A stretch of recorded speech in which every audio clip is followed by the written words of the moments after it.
to further international peace and security, to promote the political, economic, social, and educational advancement of the inhabitants of the trust territories, and their progressive development toward self-government or independence, as may be appropriate to the particular circumstances of each territory and its peoples, and the freely expressed wishes of the peoples concerned, and, as may be provided by the terms of each trusteeship agreement, to encourage respect for human rights and for fundamental freedoms for all without distinction as to race, sex, language, or religion, and to encourage recognition of the interdependence of the peoples of the world, and to ensure equal treatment in social, economic, and commercial matters for all members of the United Nations and their nationals, and also equal treatment for the latter in the administration of justice, without prejudice to the attainment of the foregoing objectives and subject to the provisions of Article 80. Article 77. The trusteeship system shall apply to such territories in the following categories as may be placed thereunder by means of trusteeship agreements: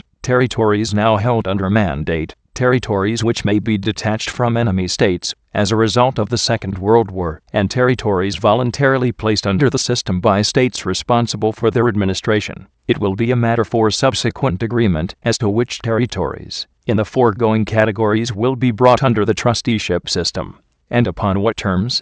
Article 78. The trusteeship system shall not apply to territories which have become members of the United Nations, relationship among which shall be based on respect for the principle of sovereign equality. Article 79. The terms of trusteeship for each territory to be placed under the trusteeship system, including any alteration or amendment, shall be agreed upon by the states directly concerned, including the mandatory power in the case of territories held under mandate by a member of the United Nations, and shall be approved as provided for in Articles 83 and 85. Article 80. Except as may be agreed upon in individual trusteeship agreements made under Articles 77, 79, and 81, placing each territory under the trusteeship system, and until such agreements have been concluded, nothing in this chapter shall be construed in or of itself to alter in any manner the rights whatsoever of any states or any peoples, or the terms of existing international instruments to which members of the United Nations may respectively be parties.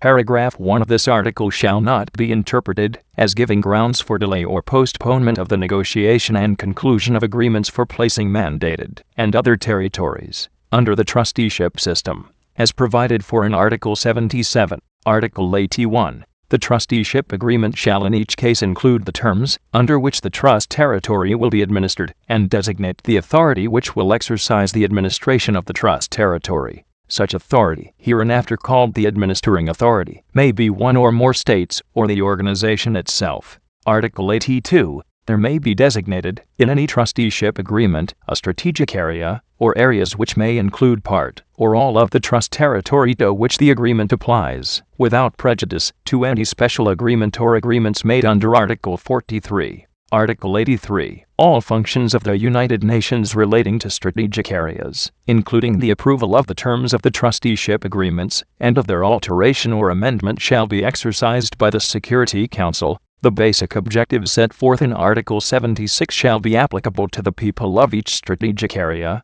The Security Council shall, subject to the provisions of the trusteeship agreements, and without prejudice to security considerations, avail itself of the assistance of the Trusteeship Council to perform those functions of the United Nations under the trusteeship system relating to political, economic, social, and educational matters in the strategic areas. Article 84.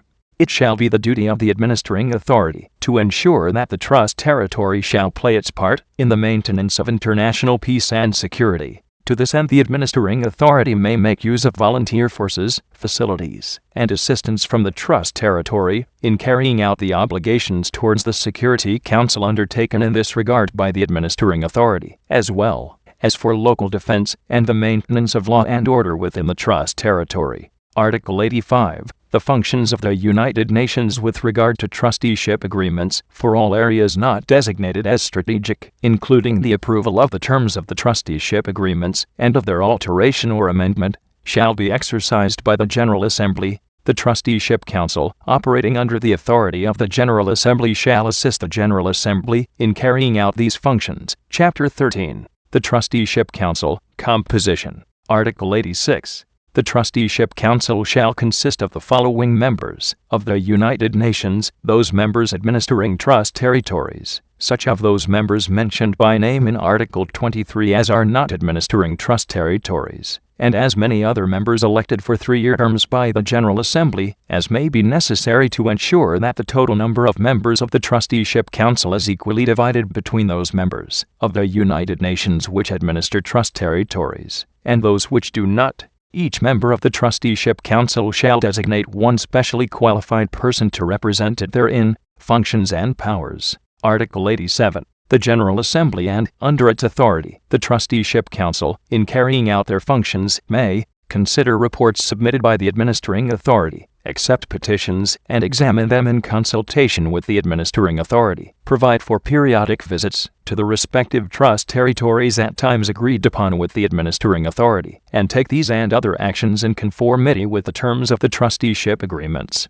Article 88. The Trusteeship Council shall formulate a questionnaire on the political, economic, social, and educational advancement of the inhabitants of each trust territory, and the administering authority for each trust territory, within the competence of the General Assembly, shall make an annual report to the General Assembly upon the basis of such questionnaire. Voting. Article 89. Each member of the Trusteeship Council shall have one vote. Decisions of the Trusteeship Council shall be made by a majority of the members present and voting.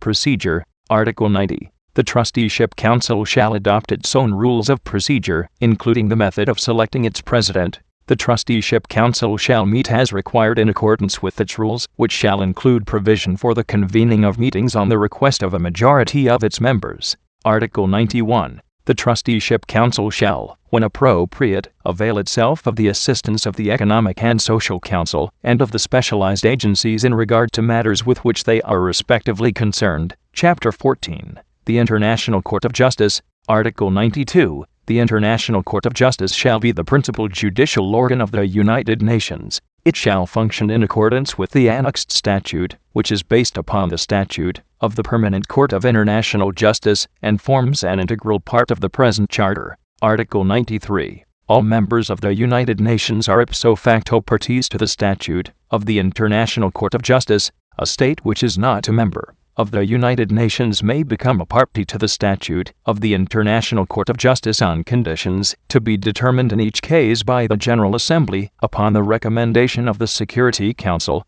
Article 94.